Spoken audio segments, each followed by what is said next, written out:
Hello बच्चों, आज हम कक्षा 12वीं का महत्वपूर्ण टॉपिक पढ़ेंगे जिसका नाम है उप सहसंयोजी यौगिकों का आईयूपीएसी नामकरण। जो कि हमने पिछले वीडियो में इसके नियमों को बहुत ही आसान तरीके से समझाया था और हमने इन्हीं नियमों की सहायता से कुछ उदाहरणों को सरल तरीके से समझाया था ताकि आपके मन में जितने भी डाउट्स हैं वह सब क्लियर हो जाए और आपको आसान तरीके से समझ में आए। आइए हम आईयूपीएसी उदाहरणों को आज कंटिन्यू करेंगे और इन उदाहरणों को समझने से पहले संकुल लवणों के क्षेत्र को समझने का कार्य करेंगे।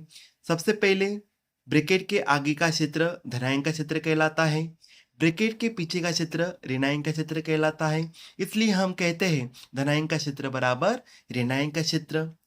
जहां से स्टार्ट होता है मतलब एफ ए, ये एक प्रकार का केंद्र धातु परमाणु या आयन होता है। उसके आगे छोटे ब्रैकेट में होता है सीएन, जो कि एक प्रकार का लिगेंड होता है जिसे हम दाता भी कहते हैं। लिगेंड के नीचे जो नंबर्स होते हैं वह समन्वय संख्या को दर्शाते हैं और जहां से ब्रैकेट स्टार्ट होता है और एंड होता है वहां तक का क्षेत्र आपका कहलाता है उप सहसंयोजक क्षेत्र। आइए हम लिगेंड और केंद्र धातु परमाणु को समझने का कार्य करेंगे। तो लिगेंड क्या होता है बेटा?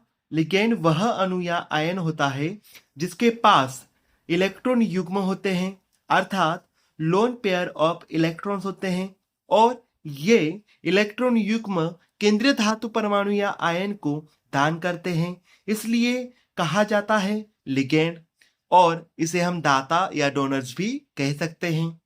जबकि केंद्रीय धातु परमाणु या आयन उन इलेक्ट्रॉनों को स्वीकार करता है, इसलिए वह ग्रहणकर्ता या ग्राही, जिसे हम एक्सेप्टर भी कह सकते हैं। आइए हम उदाहरणों को कंटिन्यू करेंगे। तो पहला उदाहरण है हमारा K4FeCN6। आगे का क्षेत्र यदि दिया हुआ है धनायन का क्षेत्र, तो सबसे पहले हम इसे देखेंगे, फिर उसके बाद हमें समन्वय संख्या से केंद्रीय धातु परमाणु की ओर लेना है। तो सबसे पहले हम K को लेंगे, इसके नंबर्स को नहीं लेंगे। इसके नंबर्स को हम ऑक्सीकरण संख्या ज्ञात करने के लिए यूज करते हैं। तो सबसे पहले हम क्या करेंगे, पोटेशियम, फिर 6 समन्वय संख्या है, 6 को क्या बोलते हैं हम, हेक्सा। सीएन आपका साइनो ग्रुप होता है जो कि ऋणायन का क्षेत्र होता है और Fe मतलब आयरन होता है। लेकिन आपका यदि ऋणायन का क्षेत्र रहता है तो हम क्या बोलते हैं, आयरन को फेरेट कहते हैं। तो इस प्रकार से इसका नामकरण होगा पोटेशियम हेक्सा साइनो फेरेट। यदि आपका धनायन का क्षेत्र भी दिया है, ऋणायन का क्षेत्र भी दिया है और आपके लिगेंड की ऑक्सीजन संख्या -1 होती है, तो सबसे पहले आपको शॉर्ट ट्रिक्स में सॉल्व करना है, प्लस माइनस कर दो, आपका आंसर आ जाता है। जैसे 6 में से 4 गए 2।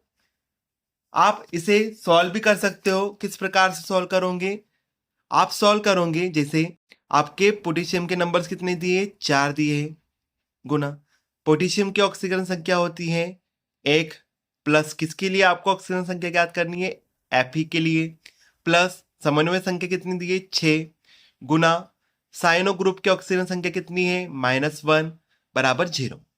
4 गुना 1 4 प्लस Fe, 6 गुना -1 -6 बराबर 0। तो हम Fe को बाहर निकाल लेंगे और पक्षांतर कर लेंगे, तो -6 क्या हो जाएगा, +6 और +4 क्या हो जाएगा, -4 बराबर क्या हो जाएगा 2। तो आपकी Fe के लिए ऑक्सीजन संख्या कितनी निकल जाएंगी, 2। इसलिए हमने डायरेक्टली 2 लिखा था। हम आगे देखेंगे। आपका अगला उदाहरण है KAgCN2। इस प्रकार से हम सॉल्व करेंगे। तो आपका K मतलब पोटेशियम, फिर आपको समन्वय संख्या से लेना है केंद्रीय धातु परमाणु की ओर, 2 को बोलते डाई। साइनो ये होता है सिल्वर, लेकिन ऋणायन क्षेत्र होने के कारण इसे हम क्या कहेंगे, इसे कहेंगे हम अर्जेंटेड। इसी प्रकार से हम प्लस माइनस कर दो, 2 में से 1 गया 1, तो इसके लिए ऑक्सीजन संख्या हो जाती 1। तो नामकरण होगा पोटेशियम डाई साइनो अर्जेंटेड और ऑक्सीजन संख्या होंगी 1। अगला उदाहरण देखेंगे हम FeCO5। तो हम आगे का क्षेत्र नहीं दिया है, तो हम समन्वय संख्या से स्टार्ट करेंगे केंद्रीय धातु परमाणु की ओर। तो 5 को क्या बोलते हैं, पेंटा, और छोटे ब्रैकेट के अंदर है कैपिटल CO जो कि कार्बोनिल ग्रुप कहलाता है और उदासीन कहलाता है, इसलिए हम आयरन को आयरन कहेंगे। तो इसका नामकरण होगा पेंटा कार्बोनिल आयरन और इसकी ऑक्सीजन संख्या क्या होंगी 0। क्यों? क्योंकि उदासीन का क्षेत्र 0 है, 0 का गुना किसी भी नंबर्स में करते हैं तो उसका आंसर 0 ही आता है। अगला उदाहरण हम देखेंगे। अगला उदाहरण है PTNH3 4 ब्रैकेट के बाद है आपका Cl2, आगे का क्षेत्र नहीं दिया है। इस प्रकार का उदाहरण रहा। अगर पीछे का क्षेत्र दिया है तो पीछे का नाम लिखने से पहले हमें ऑक्सीजन के लिए छोटा ब्रैकेट बनाना पड़ता है। तो हम नामकरण करेंगे इस प्रकार से। ओके, तो 4 को हम टेट्रा बोलते हैं। NH3 आपका एमीन ग्रुप होता है जो कि उदासीन होता है, तो PT को हम प्लेटिनम ही कहेंगे। उसके बाद हम क्या करेंगे, ऑक्सीजन संख्या के लिए ब्रैकेट बनाएंगे। उसके बाद Cl को क्या बोलते हैं हम, क्लोराइड। तो हम इसकी ऑक्सीजन संख्या ज्ञात करेंगे और नामकरण बताएंगे। तो टेट्रा एमीन प्लेटिनम, छोटा ब्रैकेट क्लोराइड। 2 कैसे आया? क्योंकि अंदर का क्षेत्र पूरा हो जाएगा 0। Cl के लिए होता है -1, Cl के लिए 2 अणु हैं इसलिए इसकी -2 होती हैं, इसलिए धनायन का क्षेत्र बराबर ऋणायन का क्षेत्र आपका आता है 2, तो इसलिए हमने 2 लिखा। अगला उदाहरण है आपका, आगे का क्षेत्र दिया K3 FeC2O4 3। तो K को बोलेंगे हम पोटेशियम, 3 को बोलेंगे ट्राई, ये होता है ऑक्जेलो समूह, तो इसे हम ऑक्जेलेटो भी लिख सकते हो। और ये होता है आपका नेगेटिव क्षेत्र, इसलिए हम आयरन को क्या बोलेंगे हम, फेरेट बोलेंगे। तो इसका नामकरण होगा पोटेशियम ट्राई ऑक्जेलेटो, इसे बोलेंगे हम फेरेट। फेरेट क्यों बोलेंगे? फेरेट क्यों बोलेंगे? क्योंकि ये होता है आपका ऋणायन क्षेत्र, इसलिए फेरेट। और इसकी ऑक्सीजन संख्या होती है 3। आप डायरेक्टली प्लस माइनस मत करना, क्योंकि आपकी लिगेंड की ऑक्सीजन संख्या कितनी है, -2, तो आपका डायरेक्ट शॉर्ट करोगे तो नहीं होगा। तो हम क्या करेंगे, इसके लिए ऑक्सीकरण संख्या ज्ञात करेंगे। तो ऑक्सीकरण संख्या किस प्रकार से ज्ञात करेंगे हम, ऑक्सीकरण संख्या ज्ञात करेंगे हम इस प्रकार से। पोटेशियम के नंबर दिए 3, पोटेशियम की ऑक्सीजन संख्या होती है 1, Fe प्लस नंबर दिए 3 और ऑक्जेल समूह की ऑक्सीजन संख्या होती है -2 बराबर 0। सॉल्व करेंगे 3 गुना 1 3 प्लस Fe, फिर 3 का गुना -2 में करेंगे तो -6 बराबर 0। Fe को बाहर निकाल लेंगे, पक्षांतर करेंगे तो माइनस प्लस हो जाता है, तो ये माइनस का 6 प्लस में हो जाएगा और प्लस का 3 माइनस में हो जाएगा, तो हम माइनस कर देंगे। Fe बराबर 6 में से 3 गए 3। इस प्रकार से हम 3 ऑक्सीकरण संख्या को लिखते हैं। हमारा अगला उदाहरण है CuNH3 4SO4। तो हम समन्वय संख्या से स्टार्ट करेंगे। 4 को बोलते हैं टेट्रा एमीन और कॉपर, क्योंकि ये उदासीन क्षेत्र है इसलिए कॉपर। और ब्रैकेट बनाएंगे ऑक्सीजन संख्या के लिए, और SO4 होता है सल्फेट, और सल्फेट की ऑक्सीजन संख्या होती है -2। तो अंदर का क्षेत्र पूरा 0 हो जाएगा और आपका बाहर का क्षेत्र कितना है, -2। तो धनायन का क्षेत्र बराबर ऋणायन का क्षेत्र, आंसर आएगा 2। तो इसका नाम होगा टेट्रा एमीन कॉपर, ऑक्सीजन संख्या कितनी है 2, और ये क्या होता है सल्फेट। इस प्रकार से नामकरण करेंगे। अगला उदाहरण है K2ZnOH4। तो धनायन का क्षेत्र दिया है K मतलब पोटेशियम, 4 को टेट्रा, ये होता है आपका हाइड्रोक्सी समूह जिसे हम हाइड्रोक्सो भी कह सकते हैं, और ये ऋणावेश क्षेत्र होता है इसलिए जिंक को हम बोलते हैं जिंकेट। तो नामकरण होगा इस प्रकार से पोटेशियम टेट्रा हाइड्रोक्सो जिंकेट। क्यों जिंकेट? क्योंकि ये ऋणायन का क्षेत्र है। और OH जो लिगेंड होता है उसकी ऑक्सीजन संख्या होती है -1, इसलिए हम सॉल्व करेंगे तो इसका गुना करेंगे तो 4 ही आने वाला है, तो प्लस माइनस कर देंगे, 4 में से 2 गए 2। शॉर्टकट तरीके से कर सकते हैं इस प्रकार से, क्योंकि लिगेंड के ऊपर ऑक्सीजन संख्या होती है -1 इसलिए। अगला उदाहरण देखेंगे हम CrH2 6Cl3। तो 6 को बोलते हैं हम हेक्सा, H2 होता है आपका एक्वा जो कि उदासीन क्षेत्र होता है, उदासीन लिगेंड होता है, इसलिए उसका मान होता है 0, मतलब ऑक्सीजन संख्या 0 होती है। और Cr को बोलते हैं हम क्रोमियम, क्रोमियम को क्रोमियम ही बोलेंगे क्योंकि आपका उदासीन क्षेत्र है। तो फिर उसके बाद हम लेंगे छोटा ब्रैकेट और Cl को बोलते हैं हम क्लोराइड। अंदर का क्षेत्र पूरा 0 हो जाएगा क्योंकि 0 का गुना 6 में होगा 0। तो बाहर का क्षेत्र कितना है 3, इसकी ऑक्सीजन संख्या क्या होंगी 3। तो धनायन का क्षेत्र बराबर ऋणायन का क्षेत्र हो जाएगा आपका 3। तो नाम होगा हेक्सा एक्वा क्रोमियम, थर्ड इसकी ऑक्सीजन संख्या है और Cl को बोलते हैं हम क्लोराइड। अगला उदाहरण है अपना CO, छोटा O है, NH3 6 Cl3। तो हम नामकरण करेंगे 6 को बोलते हैं हेक्सा एमीन, और CO है ये होता है आपका कोबाल्ट। उदासीन क्षेत्र है इसलिए इसकी ऑक्सीजन संख्या होती है 0 और इसका नामकरण होगा इस प्रकार से हेक्सा एमीन कोबाल्ट, क्योंकि ये उदासीन क्षेत्र है इसलिए। और थर्ड क्यों, क्योंकि इसका क्षेत्र में थर्ड इसकी ऑक्सीजन संख्या रहेंगी और Cl को बोलते हैं हम क्लोराइड। इस प्रकार से इसका नामकरण होगा। अगला उदाहरण है HgI4 की ब्रैकेट की घात -2। तो ब्रैकेट के ऊपर इसका क्षेत्र कितना दिया है -2, तो इसके नामकरण होगा टेट्रा आई होता है आयोडो जो कि ऋणायन का क्षेत्र होता है, इसलिए Hg को हम मर्क्यूरी नहीं कहेंगे, इसे कहेंगे हम मर्क्यूरेट। तो इसकी ऑक्सीजन संख्या हम ज्ञात करेंगे, तो इसकी ऑक्सीजन संख्या होती है 2। कैसे, टेट्रा आयोडो मर्क्यूरेट। 2 क्यों आएंगी, क्योंकि हम सॉल्व करेंगे Hg प्लस समन्वय संख्या दी है 4, आयोडीन की ऑक्सीजन संख्या -1 होती है, बराबर ब्रैकेट के ऊपर जो भी घात होती है उसे आप बराबर के बाद लिखेंगे, -2 है। सॉल्व करेंगे Hg 4 गुना 1 -4 बराबर -2। पक्षांतर करेंगे हम, Hg बराबर ये -2 माइनस का इधर जाएगा तो +4 हो जाएगा, तो माइनस प्लस माइनस हो जाएगा, तो आपका Hg बराबर क्या हो जाएगा 2। तो इस प्रकार से आपकी ऑक्सीजन संख्या ज्ञात होती है। अगला उदाहरण है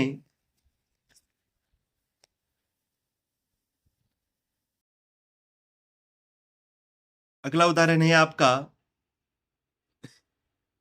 Na2Ni तो धनायन का क्षेत्र दिया है इसलिए सोडियम, EDTA का नाम पूरा नाम होता है एथिलीन डाइएमीन टेट्रा एसीटेटो, और ये ऋणावेशित में आता है इसलिए इसकी ऑक्सीजन संख्या -4 होती है, और ये ऋणावेश होने के कारण निकिल को क्या बोलेंगे हम, निकिलेट कहेंगे। तो इसका नामकरण होगा sodium ethylene diamine tetra acetato nickelate. इसकी ऑक्सीजन संख्या ज्ञात करेंगे तो माइनस प्लस कर दो डायरेक्टली, क्योंकि यहाँ पे कोई नंबर्स नहीं दिए, तो 4 में से 2 गए 2। इस प्रकार से इसकी ऑक्सीकरण संख्या आती है।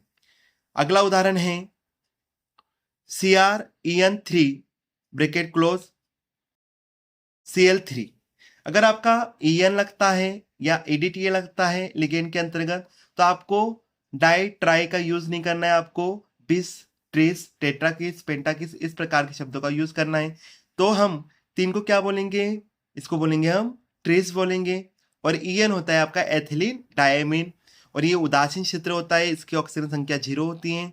और ये Cr मतलब होता है क्रोमियम, क्रोमियम ही बोलेंगे हम क्योंकि ये उदासीन क्षेत्र है। उसके बाद हम ऑक्सीजन के लिए छोटा ब्रैकेट बनाएंगे और Cl को बोलते हैं हम क्लोराइड, और इसका क्षेत्र होगा -3। तो इसकी ऑक्सीजन संख्या हो जाएंगी -3, क्योंकि अंदर का क्षेत्र 0 हो जाएगा, ऋणायन का क्षेत्र में 3 है, धनायन का क्षेत्र बराबर ऋणायन का क्षेत्र हो जाता है 3। इसका नामकरण होगा trace ethylene diamine chromium, oxygen संख्या है 3 और ये हो जाएगा क्लोराइड। अगला उदाहरण है जो कि बोर्ड परीक्षाओं में बहुत बार पूछे जाते हैं, CONH3 4H2O ब्रैकेट बंद Cl2। इस प्रकार का उदाहरण यदि आता है तो स्टार्टिंग जहां से भी होता है वो केंद्रीय धातु परमाणु से होता है। तो केंद्रीय धातु के परमाणु के साथ जो जुड़ा होता है वही आपका लिगेंड होता है। तो इस प्रकार का यदि उदाहरण होता है तो आपको किस प्रकार से करना है, सबसे पहले इसका नामकरण करना है, इसके बाद इसका नामकरण करना है, फिर आपको केंद्रीय धातु परमाणु को लेना है और एंडिंग में लेना है Cl। तो इसका नाम क्या होगा, 4 को बोलते हैं हम टेट्रा, ये होता है एमीन, H2 होता है एक्वा, और ये होता है आपका क्लोरो, क्लोरो को हम क्लोरिडो भी कह सकते हैं। और ये क्या होगा, कोबाल्ट होगा क्योंकि ये उदासीन क्षेत्र है। और ब्रैकेट के बाद हम छोटा ब्रैकेट बनाएंगे ऑक्सीजन संख्या के लिए, और Cl क्या होता है, क्लोराइड हो जाता है। और इसका क्षेत्र कितना है -2, यहाँ का क्षेत्र है -1, मतलब आपका -3 है। तो इतना पूरा पार्ट जो होगा वो 0 हो जाएगा, यहाँ का 1 होगा -1 और यहाँ का -2 होगा, तो टोटल हो जाएगा -3। तो ऋणांक का क्षेत्र होता है -3, मतलब धनांक का क्षेत्र बराबर ऋणांक का क्षेत्र होता है 3, मतलब इसकी ऑक्सीजन संख्या होती है 3। तो इसका नामकरण करेंगे टेट्रा, इसका नामकरण करेंगे टेट्रा एमीन एक्वा क्लोरिडो कोबाल्ट। फिर इसके बाद ऑक्सीजन संख्या कितनी होंगी? 3, 2 और 1 3, और क्या होता है? Cl chloride. अगला उदाहरण है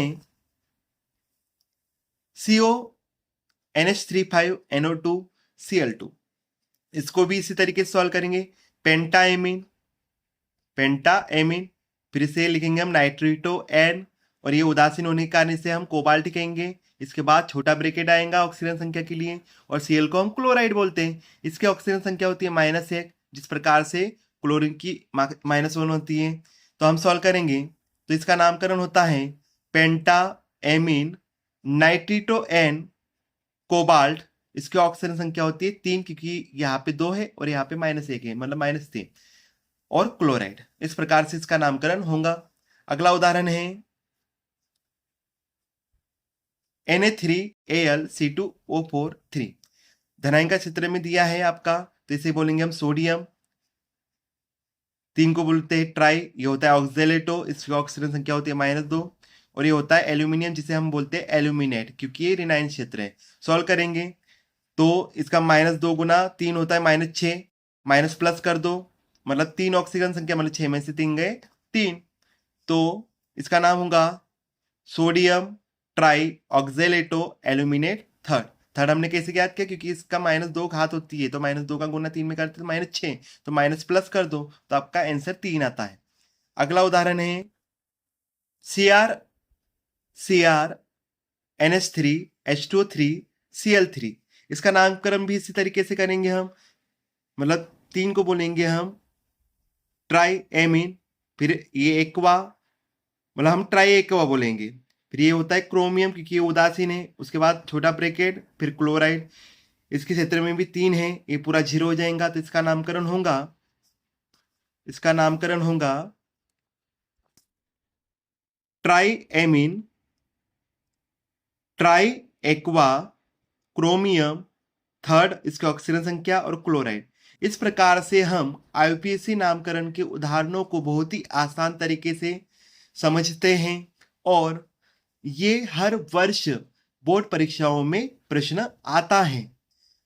आई होप आपको वीडियो पसंद आया होगा और समझ में आया होगा। तो वीडियो को देखने के लिए धन्यवाद।